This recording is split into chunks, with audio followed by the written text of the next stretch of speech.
Сайн бацхан уу. Ингээ би гэр бүлтэйгээ Мандрид атсан. Тэгээд Мандрид маань 1733 онд баригдсан юм билээ.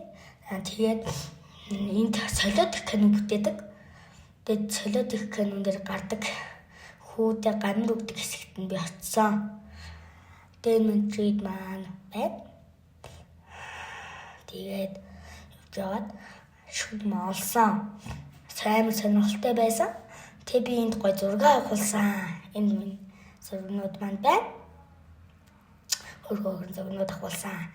Тэгээд доошо бууж агаад амар том цөөрөм харсан. Тэр цөөрмөлөө би хамаг хурдаараа гүүгээд очоод гүүгээд атсан. Тэгээд тэр цөөрөмтэйгээ танилцаад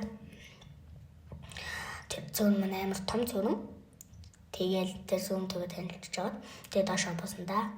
Энэ хүрээ миний бичлэг өндөрлж байна. Ингээ та нартай миний бичлэгт хамт ирсэнд баярлалаа. Баяртай. Bye.